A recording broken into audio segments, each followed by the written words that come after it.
Alhamdulillah Rabbil Alamin. Wassalatu wassalamu ala ashrafil anbiya wal mursalin wa ala alihi wa sahbihi ajma'in. Subhanaka la ilma lana illa ma 'allamtana innaka antal alimul hakim. Rabbi shrah li sadri wa yassir li amri wa hlul 'uqdatam min lisani yafqahu qawli. Martabat orang-orang yang benar sememangnya bukan setara. Bahkan di sana ada sadiq, iaitu orang yang benar, dan yang lebih tinggi martabatnya as-siddiq, iaitu orang yang sentiasa benar. Jadi bila dikatakan bahawa orang yang benar ini tidak sama tarafnya, ada yang lebih tinggi kedudukannya.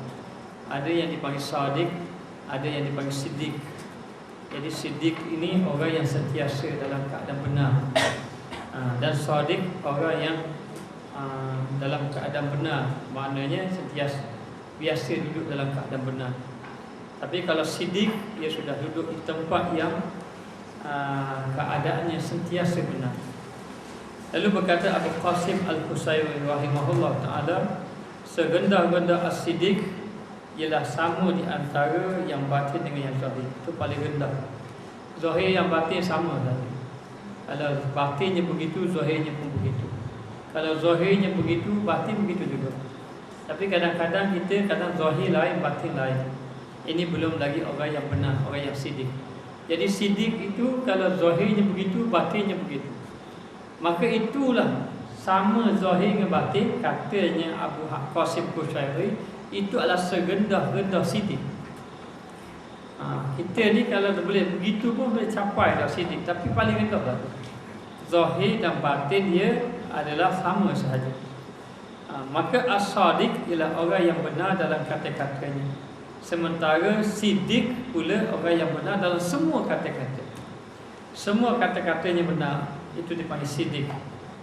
Dan juga semua kata-kata, perbuatan dan juga ahwalnya, dengan arti kata orang ini dalam semua keadaan dia duduk dalam keadaan benar, itu dipanggil siddiq. Jadi peringkat pertama menjadi orang yang sadiq. Orang yang sadiq adalah orang yang benar dari segi kata-kata, bercakap dengan benar.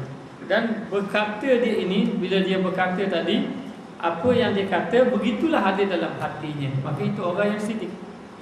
Tapi kalau dia berkata, dia buat baik, tapi dalam hatinya ada tujuan yang tertentu, ataupun hatinya tidak suka dengan orang tadi, ini dipanggil belum lagi benar.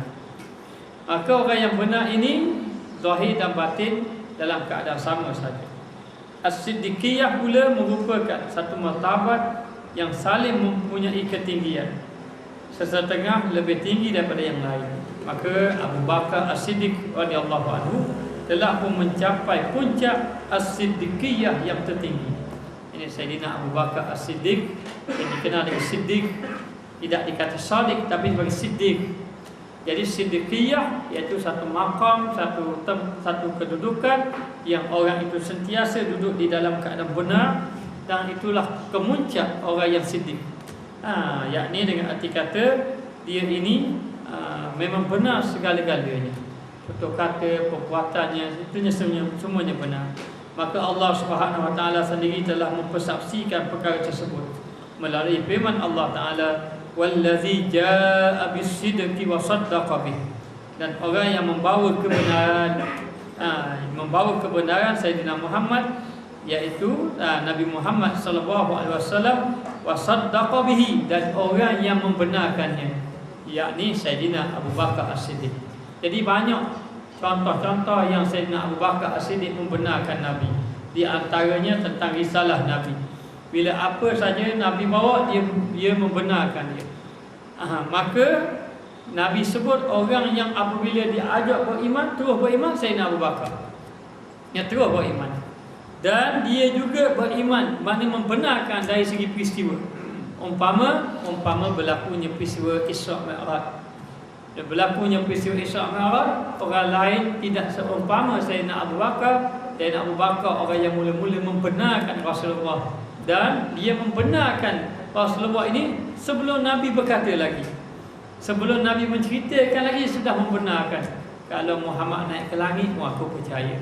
Jadi nak beritahu bahawa Sayyidina Abu Bakar adalah orang yang benar dan dia mencapai satu martabat dipanggil siddiqiyah, orang yang mencapai kedudukan yang benar segala-galanya, perkataan, perbuatan, pegangan dia semuanya. Maka tiada yang dapat mengatasi maqam siddiqiyah ini. Tak ada dah. Kecuali maqam nubuwah, kecuali nabi-nabi saja. Sebab tu minat nabiin wasiddiqin, kedudukannya nombor 2 daripada nabi-nabi dan orang-orang yang benar. Jadi maqam yang paling tinggi selepas daripada nubuwah adalah maqam siddiqiyah, yakni peringkat orang-orang yang mencapai kebenaran, orang yang benar di dalam segala-galanya. Maka ini di antara satu martabat, satu kedudukan yang mencapaikan seseorang itu di satu tempat yang tinggi. Dan maqam siddiqiyah adalah maqam wilayah kubra. Wilayah ini adalah wilayah kubra, adalah maqam wali-wali yang besar. Wilayah ini wali-wali, maqam wali-wali kubra, wali-wali yang besar. Dan juga khalifah yang agung. Dan juga khalifah ini pengganti nabi, itu dia panggil khalifah. Maka khalifah yang agung, iaitu pengganti nabi yang agung, dengan arti kata ini maqam yang tinggi, maqam siddiqiyah. Kalau wali-wali itu dia itu mencapai siddiqiyah, bermakna wali itu di dalam peringkat wilayah kubra, wali-wali yang besar. Maknanya sehingga tutup katanya segala perbuatannya dan sebagainya. Maka dalam maqam ini diiringi futuhat. Futuhat ni pembukaan. Maknanya kadang-kadang sesuatu benda yang dia tidak tahu dibuka oleh Allah, dia dapat tahu. Ini dia panggil futuhat, orang panggil mendapat futuh. Maknanya pembukaan daripada Allah Ta'ala, sehingga kan dia dapat tahu ilmu yang dia tak belajar pun dapat. Maknanya dibuka segala rahsia-rahsia Allah, futuhat dan juga tajalli yang agung, dan dapat maknanya melihat tajalli Allah. Macam Allah Ta'ala mentajalikan sifat jamalnya. Sifat jamalnya maknanya orang lain melihat atas cantik suatu makhluk, tapi dia dapat melihat atas sifat jamal Allah Subhanahu wa Ta'ala. Jadi dikatakan bahawa dan kesempurnaan musyahadah dan sempurna penyaksian musyahadah. Musyahadah ni maknanya melakukan sesuatu seolah-olah melihat Allah. Jadi dia benar-benar dapat merasakan bahawa dia ini berhampiran dengan Allah, dan mencapai kesempurnaan musyahadah, yakni memandang mata hatinya kepada Allah Subhanahu wa Ta'ala, serta menghasil kasyaf, yakni pembukaan daripada Allah. Sesuatu yang terhijab dibuka oleh Allah Ta'ala, sehingga kan dia dapat mengetahui sesuatu yang orang lain tidak tahu. Sama ada ia berkaitan dengan perkara yang telah lepas ataupun akan datang berlaku. Dia bila terbuka je, Allah Ta'ala buka, dapat kasyaf, dapat melihat sesuatu yang orang lain tidak lihat. Kadang-kadang benda tu tak berlaku lagi, dia dah tahu. Ini wali-wali Allah. Maknanya iaitu hasil kesempurnaan jiwa dan kejenihannya dengan sifat benar yang ada dalam dirinya. Sebab tu orang yang benar ini orang yang dekat dengan Allah. Bila dia ni bersifat benar, maka dalam keadaan macam itu dia ini dikira orang yang hatinya betul-betul tulus. Dan orang yang benar ni hatinya tenang, rehat saja bila dia ini berada dalam keadaan dia benar. Maka nak dapat siddiqiyah ini, biasa orang duduk dalam keadaan menjadi orang yang sadiq. Dilatih agar banyak bercakap yang benar, perkara benar banyak pada dia daripada dusta. Jadi kadang-kadang banyak dusta pada benar. Tapi bila dia menjaga lidahnya, menjaga perbuatannya, akhir sekali banyak perbuatan yang benar, sehinggalah batin dan zahir itu benar berlaku. Maka bila zahir dan batin itu benar, itu dia panggil peringkat yang paling rendah dalam maqam shadiq.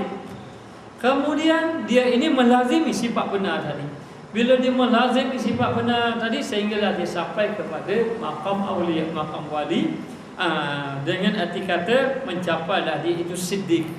Siddiq yakni orang yang sentiasa dalam keadaan benar, pada permulaannya benar dari segi kata-kata, kemudian benar dari segi perbuatannya, benar dari segi ahwalnya, dan benar daripada segala sudutnya, maka makam yang paling tinggi adalah makam siddiq selepas daripada makam nubuwah kenabian. Dan kalau orang mencapai makam siddiqiyah ini, dikatakan orang itu orang yang mencapai makam wali yang besar. Bila yang mencapai makam wali yang besar, maka dalam pencapaian makam siddiqiyah ini akan terbuka futuhat, tajalli Allah Ta'ala, musyahadah, kesempurnaan musyahadah, dan juga menghasilkan kasyaf yang ada di dalam hati-hati manusia. Maknanya terbuka dalam hati-hati manusia tadi. Maka ini kelebihan yang Allah Ta'ala berikan kepada orang-orang yang mencapai makam siddiqiyah. Jadi jauh lagi kita ni kena banyak lagi usaha dan latih diri kita. Kalau boleh kita nak bercakap dengan percakapan yang benar. Dan kalau kita banyak salah-salah ini, dilatih agar banyak beristighfar kepada Allah Subhanahu Wa Taala.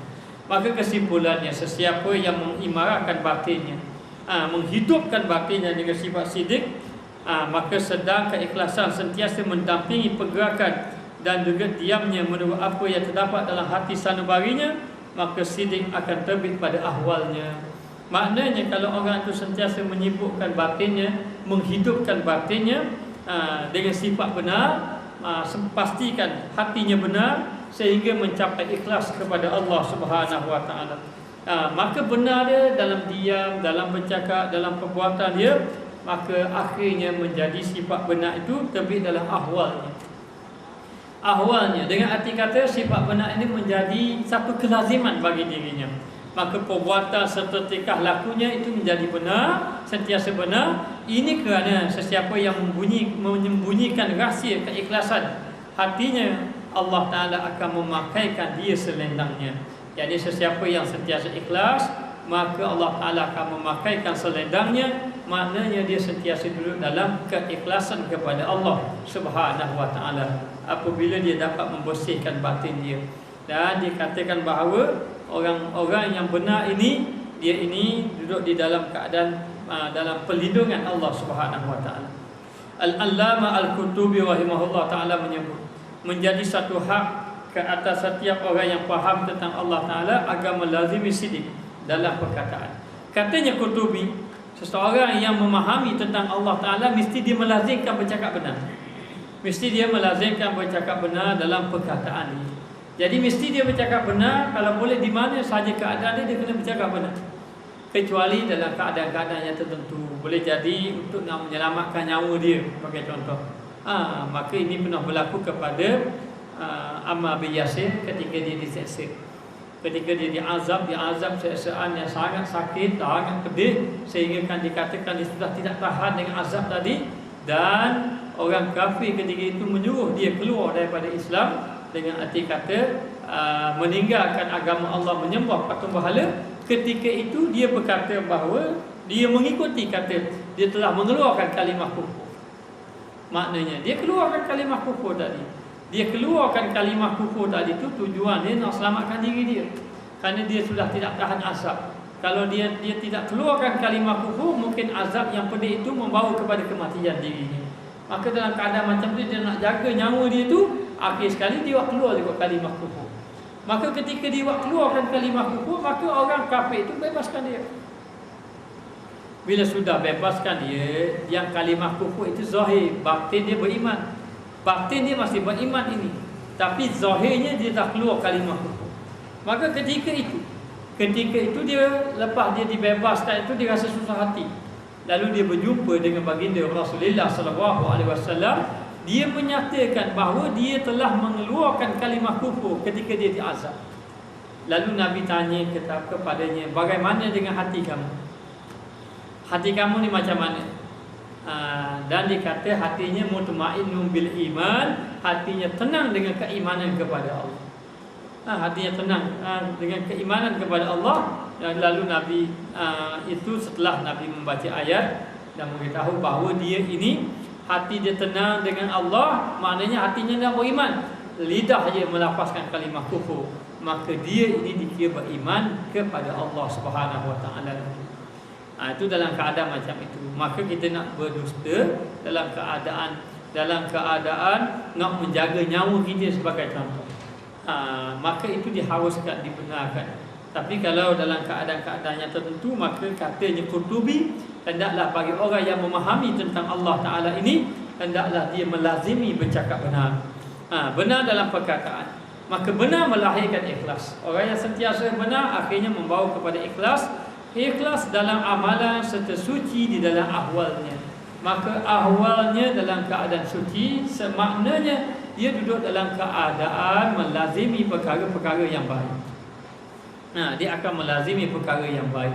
Maka orang yang bercakap benar, kelazimannya dia duduk dalam keadaan yang baik. Lalu dikatakan bahawa sesiapa yang berbuat demikian, dia mengikuti golongan abrar. Golongan yang abrar ni golongan yang melakukan kebaikan ataupun golongan yang melakukan kebajikan, dan akhirnya sampai kepada keradaan Tuhan, keradaan Allah Ta'ala yang Maha Pengampun. Jadi dikatakan bahawa kita ini nak mencapai kepada Allah Ta'ala, redha Allah, mesti melalui jalan sidik. Jalan sidik ni jalan yang benar. Jalan yang benar dia ajar kita supaya melazimi bercakap dengan percakapan benar, sehinggalah benar itu menjadi ahwal kita, menjadi satu kedudukan keadaan kita bercakap benar. Dan bila benar bercakap, akhirnya membawa benar perbuatan, benar hati kita kepada Allah Ta'ala. Dan perbuatan benar ini adalah golongan abrar, golongan yang melakukan kebaikan. Maka sehinggalah dia mencapai keradaan Allah Subhanahu Wa Ta'ala. Wahai murid, hendaklah kamu menjadi seorang yang benar dalam kata-katamu, kerana dusta adalah di antara sifat munafik. Kata pengarang kitab Abu Abdul Karim Isa, wahai pelajar-pelajar, hendaklah kamu menjadi orang yang benar dalam kata-kata. Jadi kita kena mengatakan benar. Biasanya kita kadang-kadang mencari alasan-alasan yang tertentu untuk menyelamatkan diri kita. Sama ada menyelamatkan diri kita daripada dimarahi, sama ada menyelamatkan diri kita daripada kita ini dipandang rendah oleh orang lain, ataupun untuk kita nak menyelamatkan diri kita ini daripada sesuatu yang kita tidak ingini. Lalu kita kadang-kadang tidak bercakap benar. Datang apa ni, datang orang tanya, kenapa kamu tak buat macam ni? Saya sebab gini. Pada perkara itu dusta. Bahkan perkara itu kadang-kadang menjadi kelaziman bagi kita. Jadi kalau kita melazimi bercakap dusta, akhir-akhir sekali dusta itu menjadi kelaziman pada kita. Bila kelaziman pada kita, asalnya kita disebut kazib saja.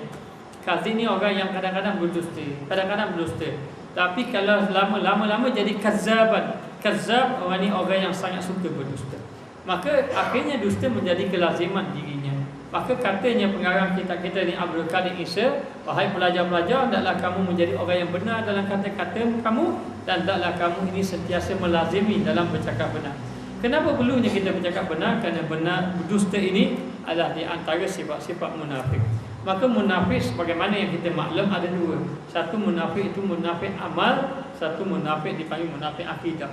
Maka munafik akidah memang dia kafir, dia tidak menerima Islam, tetapi bila berjumpa dengan orang yang beriman ataupun bersama dengan orang-orang yang beriman, dia buat dia ini orang yang beriman kepada Allah. Tetapi ada pun munafik amal, dia ini orang yang beriman kepada Allah, tetapi telah menjadi kelaziman baginya atau kebiasaan baginya dia ini melakukan sifat-sifat munafik. Dan dia ini beriman kepada Allah. Lalu apakah tanda sifat-sifat munafik? Rasulullah sallallahu alaihi wasallam bersabda, qala Rasulullah sallallahu alaihi wasallam, ayatul munafiqi salasun. Idza hadatsa kadzaba, wa idza wa'ada akhlafa, wa idza tumina khana. Maka dikatakan dalam satu hadis Nabi sallallahu alaihi wasallam, ayatul munafiq salas, sesungguhnya tanda-tanda munafik itu tiga. Jadi munafik di sini dipanggil munafik amal, bukan munafik akidah.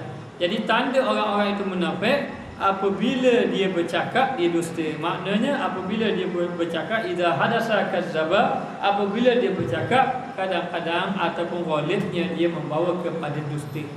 Jangan sampai orang kata orang tu cakap boleh 10 kata boleh ambil wudhu. Maknanya ramai orang kata macam tu.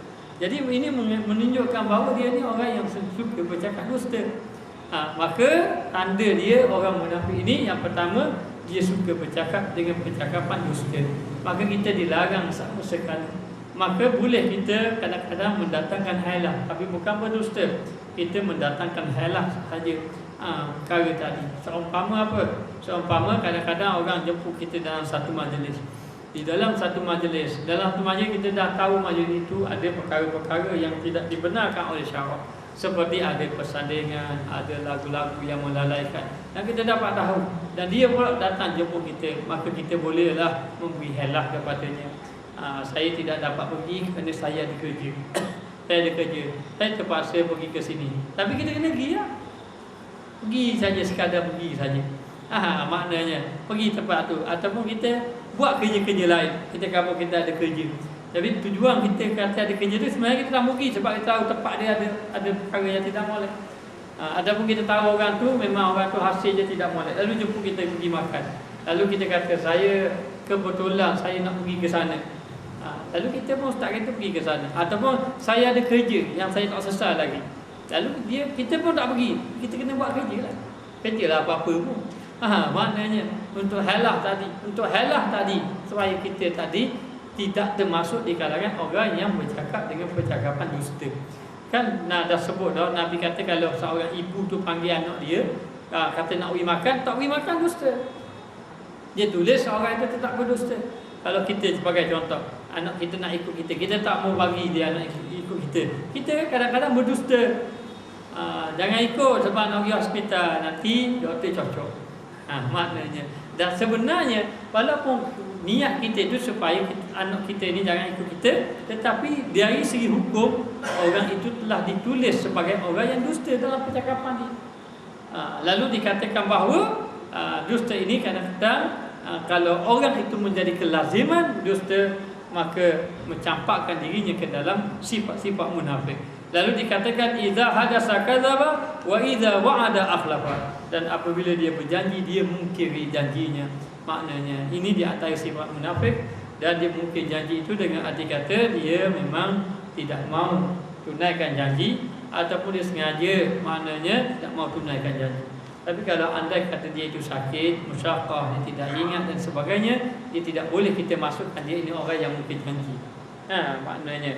Tapi kalau dia sengaja, seperti dia kata saya nak berhutang dengan kamu 1,000 satu bulan bulan depan saya bayar, tapi sampai masa bulan depan tak bayar, lepas tu hilang pergi ke mana tak jumpa cari. Ini memang maknanya duduk dalam keadaan yang pertama dusta, yang kedua mungkin janji, duduk dalam keadaan sifat munafik. Dan yang ketiga wa idza tumina khana, dan apabila diberi amanah dia mengkhianatinya, dengan arti kata orang simpan barang pada dia, akhir kali barang tak diambil guna, buat lari hilang ke mana dan sebagainya. Ini di antara tanda-tanda orang munafik. Maka munafik di sini adalah munafik amal. Munafik amal ini dia beriman tak? Dia kira dia beriman kepada Allah Taala lagi, hanya dia telah melakukan dosa. Maka jauh sekali untuk menjadi orang yang bersifat benar. Orang yang bersifat benar dengan arti kata dia benar dalam janjinya, dalam amanahnya, dalam percakapannya, maka ia ini dikira orang yang benar. Maka benar menjadi kelaziman dirinya, lama-lama terkenal dengan orang, boleh percaya dia ni orang yang boleh dipercayai. Lama-lama boleh mencapai dia orang yang sidik. Sidik ini dengan arti kata menjadi kelaziman dia orang yang benar. Tapi benar itu tidak dilihat zahir. Benar itu mesti di sisi Allah zahir dan batin. Maka benar itu dengan arti kata zahir dan batinnya tetap sama sahaja. Kalau zahirnya begitu, batinnya berlainan, maka itu tidak termasuk lagi orang yang bersifat benar. Maka jadilah kamu seorang yang benar dalam mengejar wusul kepada Allah Ta'ala.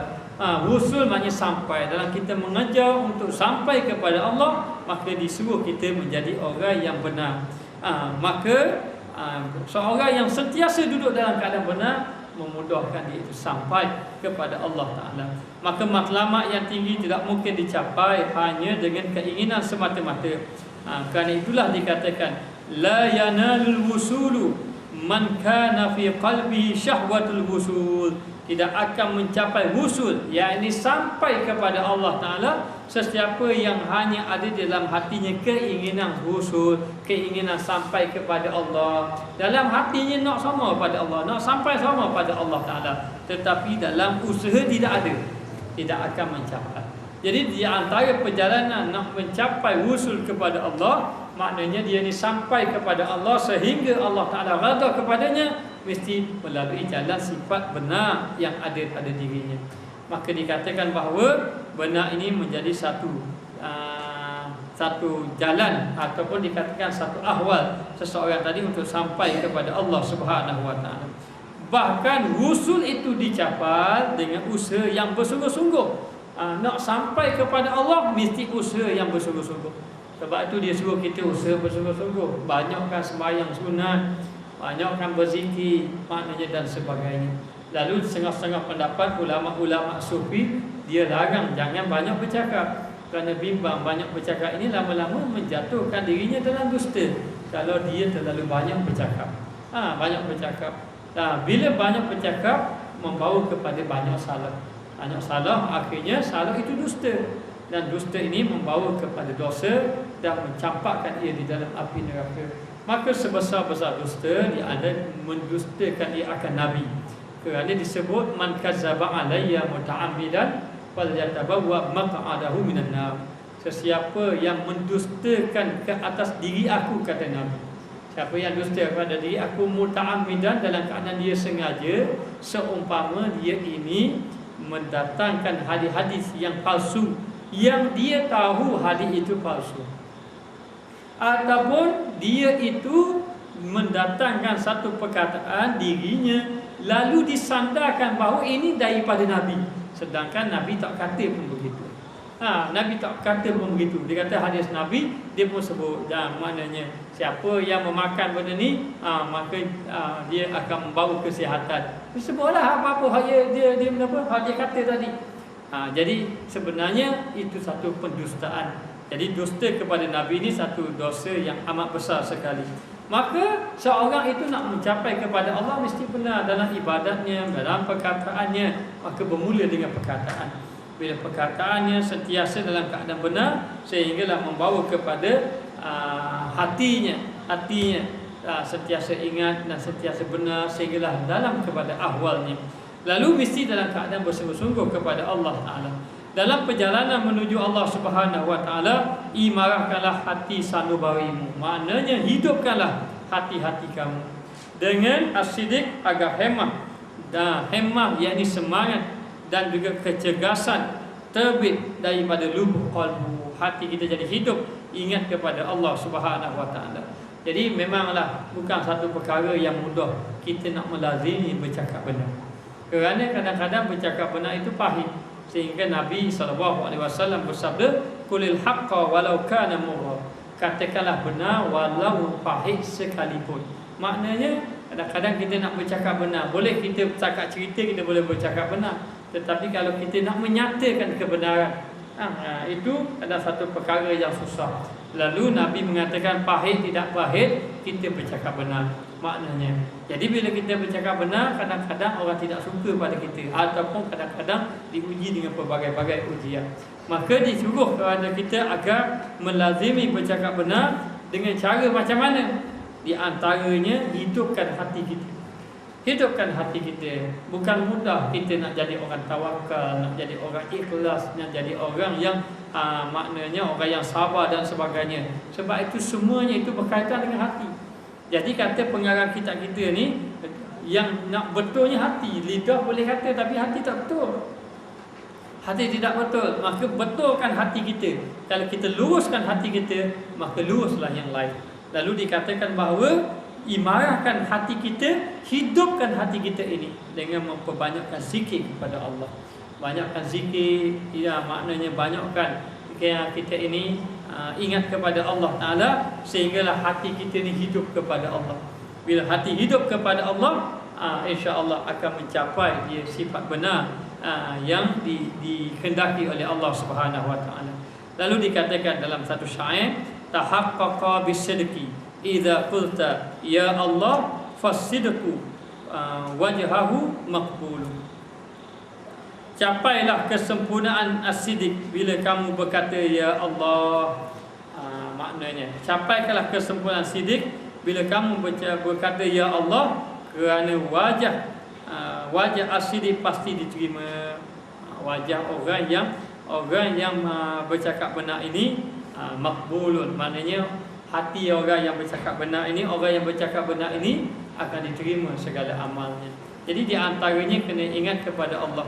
Seolah-olah pengarang ini mengatakan banyak melazimi kata ya Allah, ya Allah, ya Allah, ataupun dengan arti kata Allah, Allah, Allah, dengan arti kata seorang itu mesti memperbanyak berzikir kepada Allah Subhanahu wa taala. Batu kita ini kalau boleh hidup hati kita kepada Allah dengan zikir, kalau boleh hidup hati kita dengan Allah Ta'ala zikir, maka akan lurus lidah kita. Bukan saja lidah lurus, bahkan habis lurus belaka. Mata, tangan, kaki akan lurus.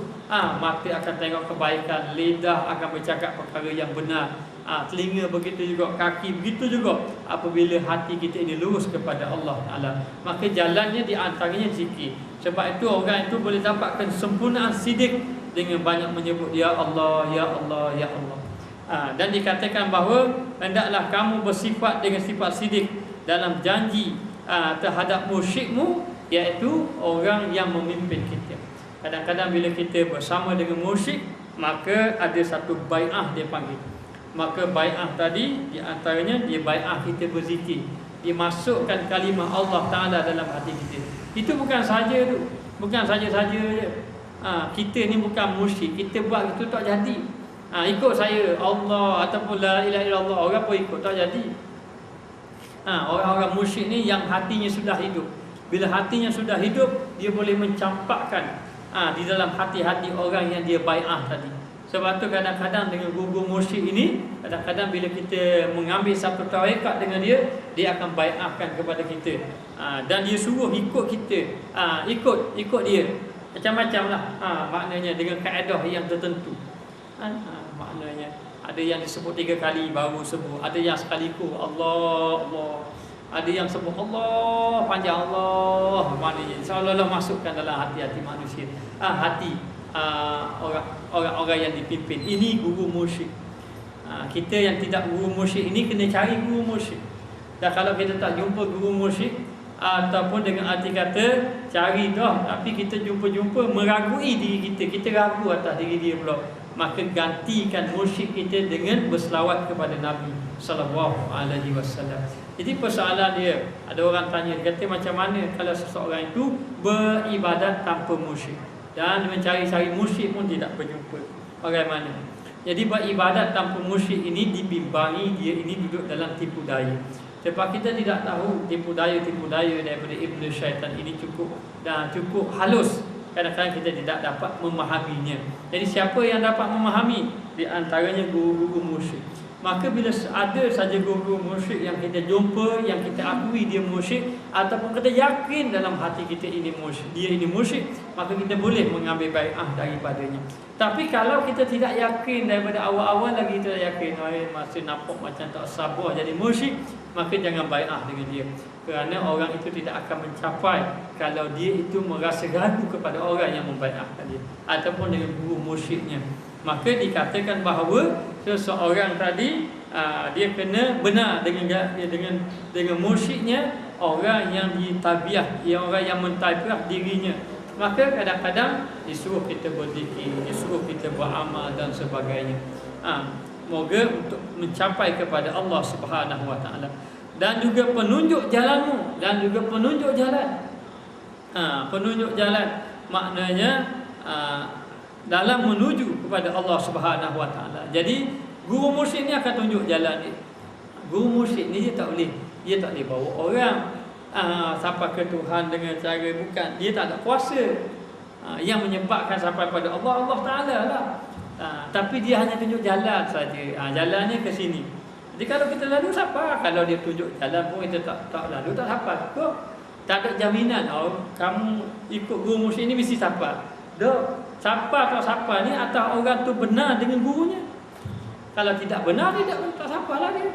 Maknanya walau dia dapat guru musyrik yang begitu hebat sekalipun, tiba-tiba dia tidak benar, contohnya tidak benar dari segi amalnya, tidak benar dari segi janjinya dan sebagainya, maka perkara itu tidak akan sampai juga. Maknanya. Dan kalau dia benar pun akan lalu. Maka lalu perjalanan itu akan membawa dia ini sampai kepada Allah Subhanahu Wa Taala dengan izin Allah, dengan kehendak Allah Subhanahu Wa Taala, sehingga as-siddiq menjadi pembantunya untuk peningkatanmu dan juga kecepatanmu untuk wusul. Dengan benar dia guru tadi menyebabkan dia cepat sampai kepada Allah. Bukan senang ni sebenarnya. Sebab tu Asyibli duduk dengan Syekh Junaid Baghdadi, dipentah oleh Syekh Junaid Baghdadi menjadi peminta sedekah. 2 tahun jadi peminta sedekah. Allah, bukannya senang, tapi oleh kerana dia yakin kepada Junaid Baghdadi ini seorang guru yang betul-betul dapat memimpin wahani dia, lalu dia patuh betul-betul. Patuh betul-betul jadi peminta sedekah pun tak apa Asyibli ini.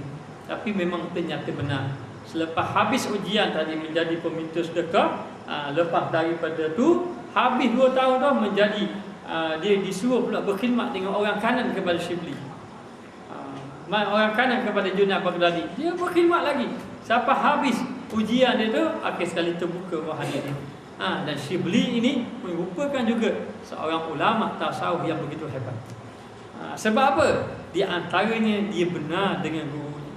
Lalu dikatakan bahawa sifat benar dengan guru ini menyebabkan meningkatnya untuk sampai dia kepada Allah Subhanahu Wa Taala. Maka ini perjalanan. Lalu dalam perjalanan kita kepada Allah, mesti di antaranya kalau boleh kita kena mencari guru yang boleh membimbing kita. Boleh bimbing kita ini, maknanya ataupun ulama-ulama ataupun syekh-syekh tarekat yang besar, ataupun orang-orang yang terkenal yang kita yakin bahawa dia ini boleh membimbing kita, maka boleh kita duduk bersama dengannya. Lalu ditanya, bolehkah seseorang itu bertukar guru mursyidnya daripada mursyid ni kepada mursyid ni yang lain? Dan ini saya pernah juga bertanya kepada Syekh Rahimuddin dahulu, bolehkah seorang itu daripada mursyid ni dia pergi kepada mursyid tu? Maka jawapannya boleh, tidak ada masalah.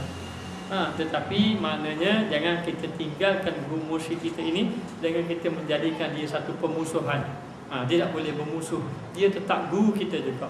Lalu diceritakan bahawa Syekh Rahimuddin ni ada gurunya Syekh Yusuf Al-Hasani. Yusuf Al-Hasani ini, dia ini kadang-kadang dia pergi berdakwah, pergi negara ni. Di antara negara yang dia pergi, negara Jepun. Jadi di Jepun sana tempat dia pergi itu adalah beberapa anak buah dia. Tetapi selang berapa lama dia kadang-kadang pergi ke Asia Tenggara pula. Syekh Yusuf Al-Hasani jarang lama dia tak pergi. Dan Syekh Yusuf ini dia guru juga, dia sebagai ulama, dia pun dakwah, dia mursyid dan sebagainya. Jadi dia sibuk dengan dakwah dia. Satu hari anak murid dia tulis surat kepada dia. Anak murid dia yang berada di Jepun, tulis surat kepada dia. Tulis surat itu dia katalah maknanya, terima kasihlah Syekh telah memimpin saya begini. Maknanya, dan saya perlukan orang yang sentiasa bersama dengan saya kerana hati saya ini lalat. Lepas tu dia kata Syekh ini selalu duduk jauh dan jarang berjumpa dengan kami. Bagaimana pandangan Syekh? Saya telah berjumpa dengan seseorang yang dia ini sentiasa berada di sini, dan dia juga merupakan orang yang boleh memimpin orang lain juga. Lalu dia ceritalah dalam waktu yang sama dia tidak merendah-rendahkan guru dia, Syekh Yusuf ni. Dia tulis surat, lepas tu beritahu kepada Syekh. Dia kata dia nak ambil. Itu pun kalau Syekh izinkan, kalau Syekh tidak izinkan, dia tetap juga bersama dengan Syekh Yusuf Al-Hasan ini. Siapa surat kepada Syekh Yusuf panggil anak murid dia belakang. Cerita ini Syekh Rahimuddin cerita. Dia panggil, lalu Syekh Yusuf pun baca. Lalu Syekh Yusuf mengatakan, inilah dia, anak murid dia yang ada adab, katanya. Walaupun dia minta macam ini, dan lalu Syekh Yusuf mengizinkan dia. Tak apa, dia ini boleh pergi duduk dengan syekh-syekh yang lain. Boleh. Maka Syekh Yusuf izinkan dia. Maka tidak menjadi kesalahan. Kalau seorang itu nak bertukar mursyid kepada mursyid yang lain, yang jadi masalah tak ada mursyid lain itu jadi masalah. Maknanya boleh jadi yang ini tidak sesuai dengan dia. tidak sesuai. Sedangkan guru mursyid ini memimpin orang lain, tak ada masalah. Mungkin tidak sesuai dengan dia, sesuai dengan orang lain. Lalu dikatakan bahawa seseorang itu mesti, kalau dia ini berjumpa dengan seorang guru mursyid ataupun guru yang boleh memimpin dia, maka yang boleh tunjuk jalan dia kepada jalan sampai kepada Allah, di antara jalan dia nak sampai pada Allah, dia mesti bersifat benar. Benar ni macam mana? Dia mesti benar dengan guru yang memberi ijazah ataupun bai'ah kepada dia. Benar dalam keadaan dengan amalan yang diberi, dengan percakapan dia dan sebagainya. Ini membawa dia ni rohani dia meningkat. Daripada lalai cepat ingat kepada Allah, akhirnya sampai kepada Allah Subhanahu Wa Taala. Jadi di sini juga timbul persoalan bagaimana dengan kita ni yang pesen beramal, yang dapat ilmu beramal, guru mursyid pun tidak ada dan sebagainya. Macam mana? Maka boleh kita ini, yang pertama kita bersama dengan ulama-ulama ataupun orang-orang yang ada yang boleh membawa zikir yang di sisinya ada mursyid, ataupun bolehlah dia ini beramal dengan selawat-selawat yang mana selawat ini boleh menjadi pengganti kepada mursyid. Sebab itu katanya Syekh Madinah, ada seorang Syekh Mahmud Madinah kata, kalau seseorang itu tidak ada mursyid, tidak berjumpa dengan mursyid, maka mursyidnya adalah selawat kepada baginda Rasulullah sallallahu alaihi wasallam. Maka jadilah kamu seorang yang benar dalam perlakuanmu terhadap Tuhan. Mesti benar di dalam dengan Allah Ta'ala, sama ada berupa suruhan ataupun tegahan. Jadi bentuk suruhan, yang ini bentuk beribadat-ibadat kepada Allah, dan juga bentuk tegahan, yang ini larangan. Jadi perkara-perkara yang diharamkan oleh Allah yang melibatkan perkara-perkara maksiat, maka hendaklah kita tinggalkan. Dan jadilah seorang yang benar dalam mengikuti Rasulullah sallallahu alaihi wasallam, sehingga kamu benar-benar menjadi hamba kepada Allah. Itulah yang menjadi cita-cita ahli suluk, yakni orang yang berjalan kepada Allah Ta'ala terhadap semua martabat dan juga maqam dalam menuju Tuhan Rabbul Izzah, Tuhan yang Maha Agung. Maknanya maka perjalanan dia mesti dia ini benar dengan Allah dan mengikuti perjalanan yang telah dibawa oleh baginda Rasulullah sallallahu alaihi wasallam. Wallahu a'lam.